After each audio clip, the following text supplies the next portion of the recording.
Hello guys, once again welcome back my YouTube channel my AK classes. गाइस, आज मैं आपके सामने पोइट्री में से जो पोएम नंबर 2 है फायर एंड आइस, वो आज मैं आपके सामने लेकर आया हूँ। गाइस, जो फायर एंड आइस है, इसका आज हम हिंदी एक्सप्रेशन सीखने जा रहे हैं। फायर एंड आइस जो ये पोएम है, ये रॉबर्ट फ्रॉस्ट के द्वारा लिखी गई है। जैसे कि आपको पता है, जो लास्ट पोएम थी डस्ट ऑफ स्नो, वह भी रॉबर्ट फ्रॉस्ट के द्वारा लिखी गई थी, और ये फायर एंड आइस ये भी रॉबर्ट फ्रॉस्ट के द्वारा लिखी गई है। तो गाइस, जो फायर एंड आइस है, यहाँ पर यदि हम इनका हिंदी मीनिंग जाने तो फायर का मीन्स क्या होता है गाइस, आग, एंड आइस, आइस का मीन्स क्या होता है, बर्फ़। लेकिन यहाँ पर जो रॉबर्ट फ्रॉस्ट है, इन्होंने जो फायर एंड आइस की है, इसकी जो तुलना है वो प्रकृति से की है। क्योंकि यहाँ पर जो फायर है, फायर को यहाँ पर रॉबर्ट फ्रॉस्ट ने जो तुलना की है वो की है डिज़ायर से, इच्छा से। क्योंकि इस पोएम में रॉबर्ट फ्रॉस्ट के द्वारा बताया गया है कि जो दुनिया है, संसार है, वो किस वजह से नष्ट हो सकता है, ख़त्म हो सकता है। तो इस पोएम में जो है, कुछ लोगों का मानना है कि वो फायर मतलब आग के द्वारा संसार का नष्ट हो सकता है, तो कुछ लोगों का मानना है आइस, बर्फ़ के द्वारा कि संसार का नष्ट हो सकता है। तो इसी का जो पूर्ण वर्णन है रॉबर्ट फ्रॉस्ट के द्वारा इस पोएम में बताया गया है कि संसार का जो नष्ट है वो किस प्रकार हो सकता है। तो इसीलिए जो फायर है, यहाँ पर रॉबर्ट फ्रॉस्ट ने फायर की जो तुलना की गई है वो किससे की गई है, डिज़ायर से, इच्छा से। क्योंकि जिस प्रकार आग जब कहीं पर लगती है तो वो धीरे धीरे बढ़ती बढ़ती फैल जाती है और वो सब चीज़ों को नष्ट कर देती है, और उसी प्रकार जो हमारी डिज़ायर होती है, इच्छा होती है, वो धीरे धीरे बढ़ती बढ़ती बढ़ती बढ़ती इतनी बढ़ जाती है कि उसके द्वारा जो वो संसार हमारा नष्ट हो सकता है।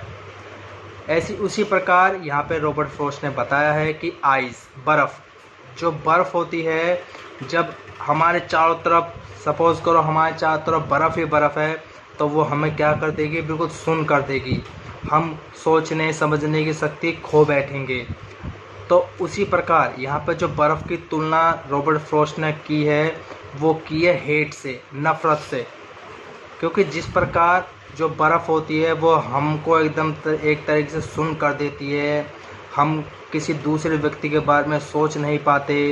तो उसी प्रकार जो हेट होती है, नफ़रत होती है, नफ़रत में भी हम क्या करते हैं, दूसरों के बारे में नहीं सोच पाते, सिर्फ अपने ही सोचते हैं, और जो है दूसरों के बारे में हमेशा उल्टा गलत सोचते हैं।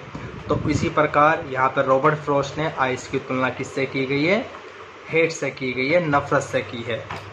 और बाकी अब हम आगे जो है कि ये संसार किसके द्वारा कैसे नष्ट होगा, वो हम जो पोएम है फायर एंड आइस, इसकी जो टेक्स्ट हैं उनको समझते हैं लाइन टू लाइन।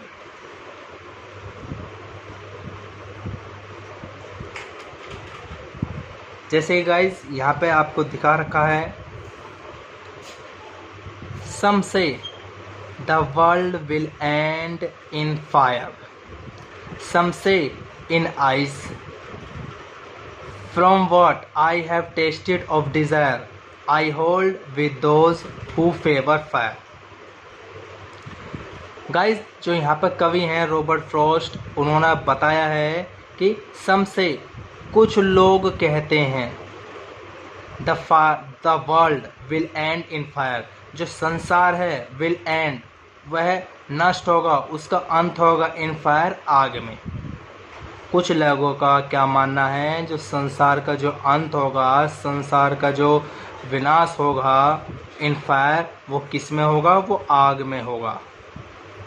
सम से इन आइस, लेकिन कुछ लोगों का मानना है जो संसार का जो नष्ट होगा, अंत होगा, इन आइस, वो किस में होगा, वो बर्फ़ में होगा। कुछ लोग कहते हैं कि संसार का जो अंत वो आग में होगा, लेकिन कुछ लोग क्या कहते हैं कि बर्फ़ में होगा। From what I have tested of desire, लेकिन यहाँ पे जो कवि हैं रॉबर्ट फ्रॉस्ट, अब वो कहते हैं फ्रॉम व्हाट, लेकिन from what I have tested, जितना मैंने अनुभव किया है, टेस्टेड का मतलब यहाँ पर गाइस अनुभव करने से है, ऑफ डिज़ायर, डिज़ायर मतलब इच्छा के बारे में, मतलब जो डिज़ायर है, इच्छा है, उसको जितना मैंने अनुभव करा है, उसको जाना है, उस सब से I hold with those who favour fire, I hold with those, मैं उन लोगों के साथ जाता हूँ, मैं उनका, हु फेवर फायर, उनका पक्ष लेता हूँ, हु फेवर फायर, जिन्होंने आग को चुना है। यहाँ पे कवि जो रॉबर्ट फ्रॉस्ट हमें बताते हैं कि जितना मैंने जो डिज़ायर है, इच्छा है, उसको जाना है, जितना उसको मैंने अनुभव किया है, तो उसको जानते हुए आई होल्ड विद दोज, मैं उन लोगों के साथ जाना चाहूँगा हु फेवर फायर, जिन्होंने आग को चुना है। क्योंकि यहाँ पर गाइस जो डिज़ायर होती है, जिस प्रकार मैंने आपको बताया था, आग क्या काम करती है, जब कहीं पे लगती है तो वो धीरे धीरे धीरे धीरे इतना बढ़ जाती है कि वो सब कुछ नष्ट कर देती है। उसी प्रकार जो इच्छा होती है हमारी, वो कभी ख़त्म नहीं होती, इच्छा हमेशा धीरे धीरे बढ़ती चली जाती है। सपोज़ जैसे अब हमने कोई एक घर लिया है, आज हम पे एक छोटा सा घर है, तो अब हमारी इच्छा होगी कि हम थोड़ा अच्छा सा घर खरीदें, तो हमने जैसे हम पे थोड़ा बहुत पैसा आया, हमने एक बड़ा घर ले लिया। तो जैसे फिर कुछ समय बाद क्या होगा, फिर हम सोचेंगे कि अब जैसा हमारे पास पैसा आए, अभी तो हमने पुताई करा रखी, अब पेंट कराएं, तो हमने पेंट करा लिया।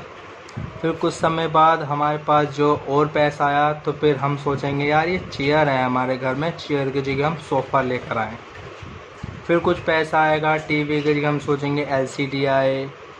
फिर हम सोचेंगे कि यार स्प्लेंडर की जगह अब तो बुलेट लेकर आएँ। तो ऐसी जो इंसान होता है, उसकी जो डिज़ायर वो कभी ख़त्म नहीं होती, और यही जो डिज़ायर है वो क्या कर देगी, संसार को एक दिन ऐसे मोड़ पर ला खड़ा करेगी कि वो इस संसार को क्या कर देगी, नष्ट कर देगी। तो इसलिए यहाँ पर कवि ने बताया है कि मैं उन लोगों का पक्ष लूँगा जिन्होंने आग को चुना है। आगे बढ़ते हैं guys. But if it had to perish twice, लेकिन कवि क्या कह रहा है आगे, रॉबर्ट फ्रॉस्ट कहते हैं बट लेकिन if it had to perish, यहाँ पे गाइज इट का मतलब संसार से, यदि संसार को हैड टू पेरिश, यदि संसार का विनाश हुआ, ट्विस दोबारा, यदि संसार का जो विनाश है, पेरिस मतलब विनाश, नष्ट, यदि इसको 2 बार नष्ट होना पड़ता है, यदि दूसरा मौका मिले नष्ट होने का, आई थिंक, मैं सोचता हूँ, I know enough of hate, hate मतलब नफ़रत, मैं जानता हूँ इनफ ऑफ हेट, नफ़रत के बारे में पर्याप्त जानता हूँ। मेरे ख्याल से जितना मैं सोचता हूँ, नफ़रत को भी मैं पर्याप्त मात्रा में जानता हूँ। टू से दैट, और ये कहूँगा कि फॉर डिस्ट्रैक्शन आइस, जो विनाश है, विनाश के लिए, डिस्ट्रैक्शन मतलब विनाश, विनाश के लिए ice is also great, ice मतलब बर्फ़, बर्फ़ भी क्या है, वह भी बहुत बड़ी है विनाश करने के लिए। जितना मैं नफ़रत, कहने यहाँ पर आई थिंक, मैं जहाँ तक सोचता हूँ, I know enough of hate, जो नफ़रत है पर्याप्त, आई नो जितना मैं उसे जानता हूँ, पर्याप्त मतलब अच्छा खासा मैं जानता हूँ नफ़रत को, मैंने जाना है क्या होता है नफ़रत। तो उसी के अनुसार टू से दैट, ये कहता हूँ, फॉर डिस्ट्रक्शन, विनाश के लिए, यदि संसार का जो विनाश है उसके लिए, ice is also great, ice भी बहुत बड़ी है, एंड वुड सफिस, और वह पर्याप्त है इस संसार का अंत करने के लिए, उसको नष्ट करने के लिए जो आइस है वह भी पर्याप्त है। क्योंकि आइस को जो यहाँ पे क्या बताया गया, आइस की यहाँ पे जो कवि ने, रॉबर्ट फ्रॉस्ट ने तुलना किससे की गई है, हेट से, नफ़रत से। क्योंकि जिस प्रकार बर्फ़ क्या कर देती है हमको, जब हमारे आसपास चारों तरफ बर्फ़ ही बर्फ़ हो जाएगी, वो हमको क्या कर देगी, नम कर देगी, एकदम सुन्न कर देगी, और उसमें क्या हो पाता है, हम किसी दूसरे के बारे में सोच नहीं पाते।